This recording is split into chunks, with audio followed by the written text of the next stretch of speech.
நான் முன்னுக்கு இருந்தா உனக்கு பிரச்சனை என்ன? நான் முன்னுக்கு போட வேண்டாம், கோட் ஷூட் போட வேண்டாம், கால் மேல் கால் போட்டு உட்கார வேண்டாம், ஸ்டைலா கத்தா.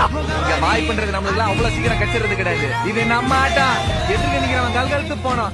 நீ ஏறி யார் ரகத்துல அது நம்ம காலம் பாத்துக்கலாம். பேசி நல்லா இருக்கும். ஜோக்கா அட்டங்களா முடியாது, அதெல்லாம் அட்டங்களா போங்க. சாமியே இல்லன்னு புத்தர் சொல்லிருக்காரு, அவரை போய் சாமின்னு சொல்ற. நிலம் உனக்கு அதிகாரம், நிலம் எங்களுக்கு வாழ்க்கை. நான் முன்னுக்கு இருந்தா உனக்கு பிரச்சனை என்ன? நான் முன்னுக்கு போட வேண்டாம், கோட் ஷூட் போட வேண்டாம், கால் மேல் கால் போட்டு உட்கார வேண்டாம், ஸ்டைலா கத்தா. இங்க வாய் பண்றது நம்மளுக்கு அவ்வளவு சீக்கிரம் கச்சிறது கிடையாது. இது நம்ம ஆட்டம். எதிர்க்க நிக்கிறவன் கல்கழுத்து போனோம். நீ ஏறி யார் ரகத்துல அது நம்ம காலம் பாத்துக்கலாம். பேசி நல்லா இருக்கும். ஜோக்கா அட்டங்களா முடியாது, அதெல்லாம் அட்டங்களா போங்க. சாமியே இல்லன்னு புத்தர் சொல்லிருக்காரு, அவரை போய் சாமின்னு சொல்ற. நிலம் உனக்கு அதிகாரம், நிலம் எங்களுக்கு வாழ்க்கை.